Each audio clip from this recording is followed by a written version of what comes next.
Livro do Êxodo, capítulo de número 14, verso de número 15, que diz assim: Então disse o Senhor a Moisés: Por que clamas a mim? Diz aos filhos de Israel que marchem.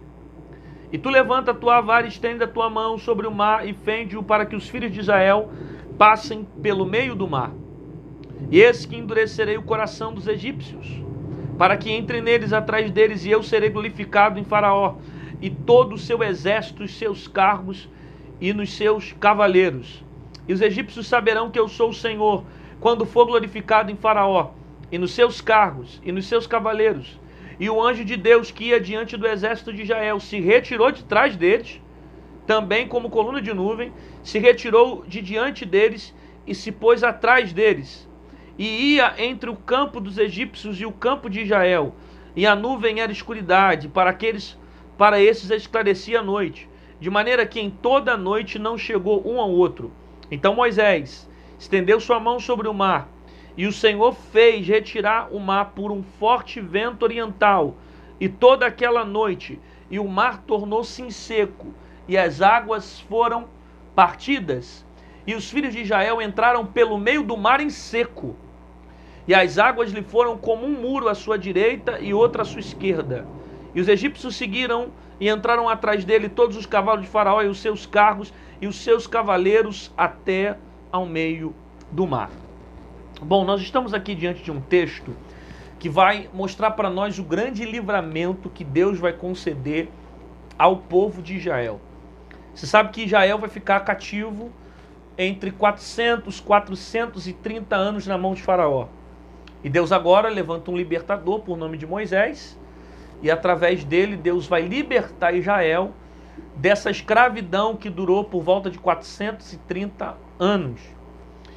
Deus não usa um exército para livrar Israel.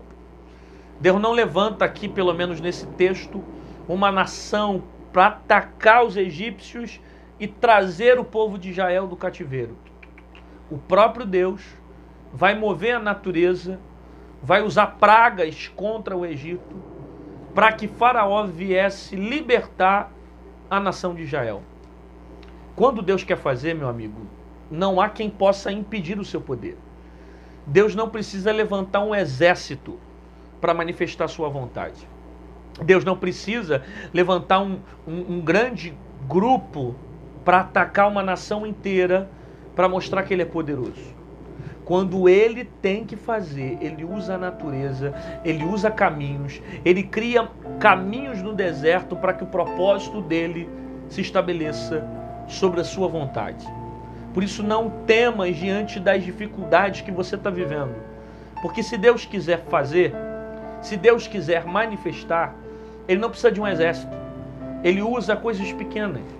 Ele pode usar um gafanhoto para resolver problemas grandes. Ele é Deus que tem poder sobre toda a história. E nós estamos vendo Moisés aqui diante do mar. Israel está perto do Mar Vermelho.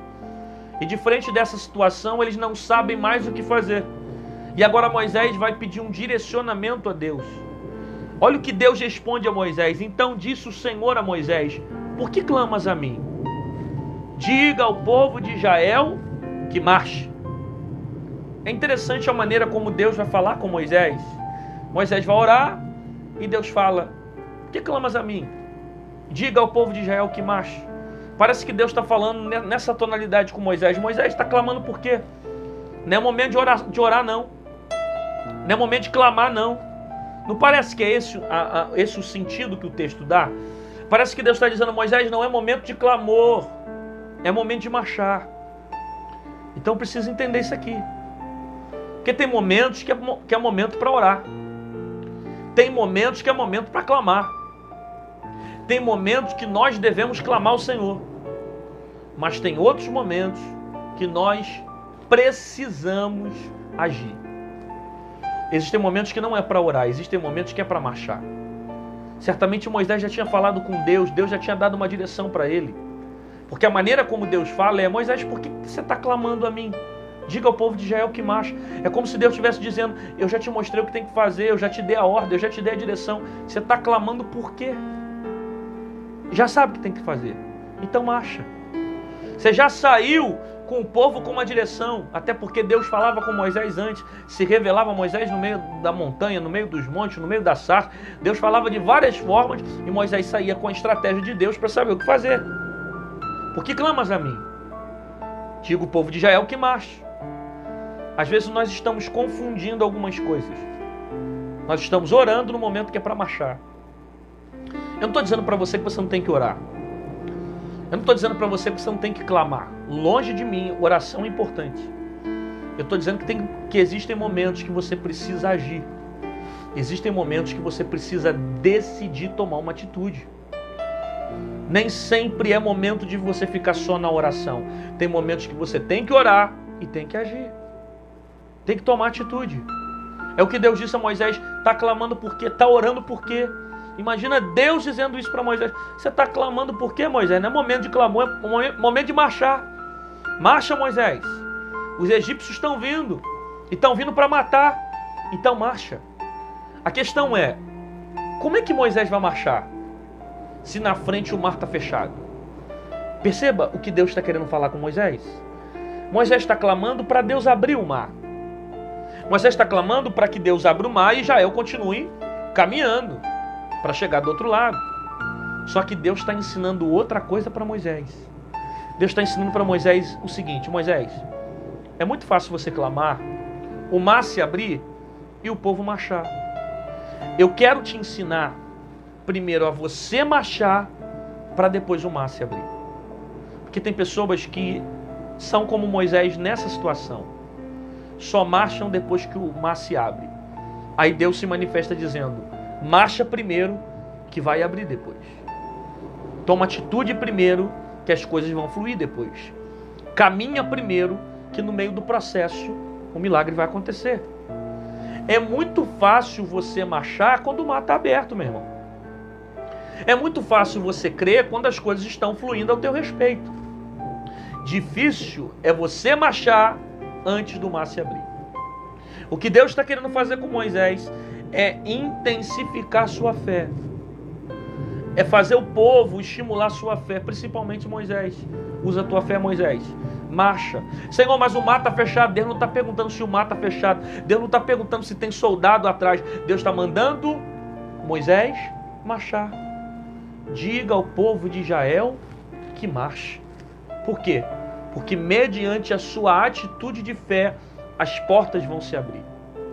Mediante a sua decisão de fé, as coisas vão para frente. Tem gente que está esperando o mar se abrir para marchar. Tem gente que está esperando a porta se abrir para ele usar a fé. Tem gente que está esperando as coisas darem certo para ele buscar.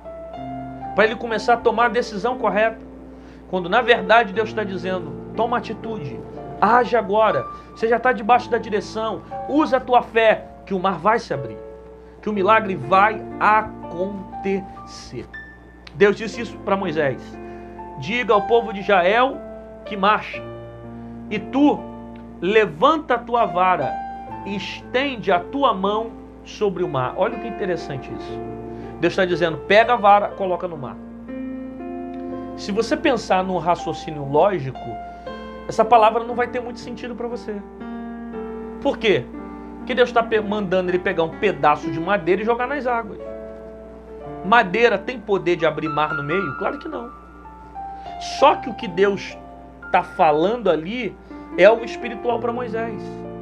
Moisés, pega essa madeira, jogue nas águas. Por quê? Porque eu coloquei autoridade sobre as suas mãos, eu coloquei autoridade sobre você. Mas se você desqualificar a madeira pelo estado dela, você não vai viver um milagre. Porque o maior milagre ali, na verdade, não é o fato da madeira ser lançada nas águas, mas é você viver debaixo da direção de Deus, da obediência de Deus. Se você fosse olhar com o teu olhar físico, você olhar e dizer: essa madeira não serve para nada, não presta para nada, é muito pequena. Como é que uma madeira pequena tem poder de abrir um mar no meio? A questão é simples, querido.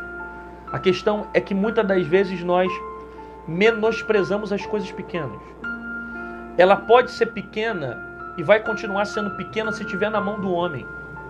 Mas um pedaço de madeira na mão de Deus, Deus pode fazer coisas grandes. Portanto, não menospreze as coisas pequenas, porque Deus pode usar as coisas pequenas para fazerem coisas grandes. A madeira é pequena, mas ela vai abrir um mar gigantesco no meio, porque Deus usa coisas pequenas para fazer coisas grandes. Eu estou pregando para alguém que está julgando as coisas pequenas. Eu estou pregando para alguém que está menosprezando as portas pequenas. Eu estou pregando para alguém que está desqualificando o tempo que está vivendo pelo fato das coisas serem pequenas. Só que calma, Deus é capaz de usar as coisas pequenas para fazerem coisas grandes. Alguém vai dizer, é a madeira que tem poder. Não, não é a madeira que tem poder. É o Deus que opera, que usa aquele instrumento para fazer milagre. Porque o poder de Deus, a questão ali nunca foi a madeira.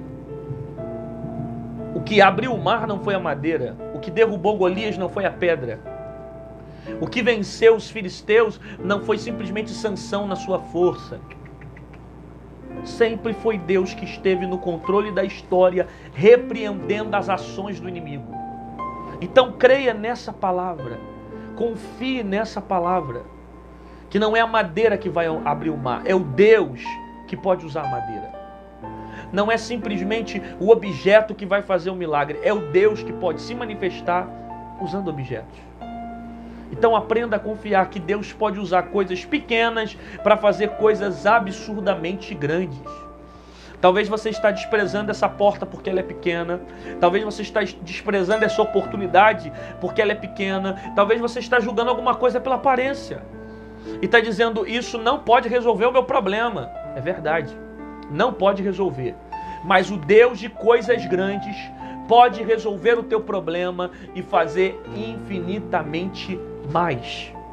Moisés vai pegar a madeira, vai colocar sobre as águas, né? Porque o texto diz, e tu levanta a tua vara, estende a tua mão sobre o mar. Ele vai pegar a vara, vai levantar, vai estender sobre o mar. E o texto diz que o mar vai abrir ao meio. E todo Israel vai passar pelo meio do mar. E vai passar em seco. Isso aqui é interessante. Porque a Bíblia faz questão de dizer que todo Israel passou pelo meio do mar em seco. Não foi só um, não foi só dois. Todo Israel passou pelo meio do mar em seco. Não tinha gente cansada? Hã? Não tinha gente desanimada? Não tinha idoso no meio daquele grupo? Não tinha gente fraca, gente com problema, gente com enfermo? Mas está no texto que todo Israel passou pelo meio do mar em seco. Sabe o que Deus está falando com você? Você pode estar cansado, você pode estar fraco, você pode ser a pessoa mais dependente da graça de Deus.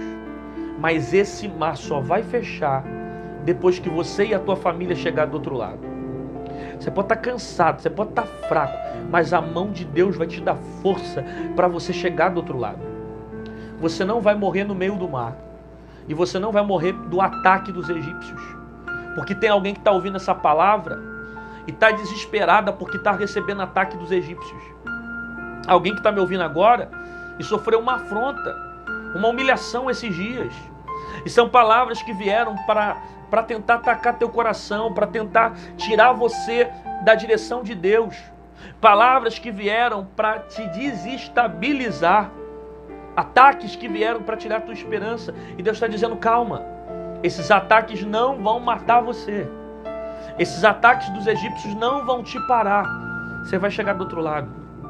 Porque existem pessoas que dormiram de ontem para a noite sem conseguir pegar no sono, desesperada, com a alma inquieta, por causa das afrontas do Egito, por causa dos ataques do inimigo. Só que Deus está colocando limite nessa afronta. Deus está colocando limite nos egípcios. Eles não vão te tocar, eles não vão chegar até você. Você vai chegar do outro lado. Você pode estar o mais fraco, você pode estar caído, sem força, desanimado, só que o mar só vai fechar depois que toda a tua família chegar do outro lado. E se você recebe palavra profética, eu profetizo agora, através da fé, que toda a tua casa vai chegar do outro lado. Você recebe essa palavra, meu irmão? Então confirme essa palavra escrevendo no comentário: eu e a minha casa serviremos ao Senhor. Nós vamos chegar do outro lado. Vai ter salvação no meio do teu filho, vai ter salvação no meio da tua família, vai ter salvação no meio da tua casa, teus parentes vão se converter, tua família vai aceitar Jesus, todos vão chegar do outro lado. Ninguém vai se perder, ninguém vai ficar disperso. Ninguém vai morrer afogado no meio do mar. Aquieta a tua alma. Você não vai se afogar no meio das águas. Os egípcios não vão te atacar. Tua família não vai ser destruída. Vai ter mudança no meio dessa marcha. Marcha pela fé. Usa a tua fé. Toma a decisão de caminhar. Agora, se você olhar para trás, se você retroceder, você não vai viver um milagre de Deus sobre a sua vida. Você está entendendo o que eu estou pregando ou não? Se você decidir olhar para trás, você não vai viver um milagre. Se você recuar, você não vai viver um milagre. Se você decidir retroceder, você não vai experimentar um milagre de Deus sobre a tua vida. Então marcha. Por mais que seja difícil, caminha. Por mais que sejam guerras, caminha. Por mais que às vezes você passe por problemas, por dificuldades e dá vontade de olhar para trás, caminha. Porque lá atrás só tem Egito. E Deus não te tirou do Egito para você voltar para lá. Deus te tirou do Egito para te levar para a terra da promessa. Então para de querer olhar para trás. Para de querer recuar. Siga firme diante do propósito de Deus. Caminha, porque o Deus que te tirou do Egito vai te guardar no deserto e vai te livrar no meio das ciladas que os inimigos tentarem colocar contra a sua vida.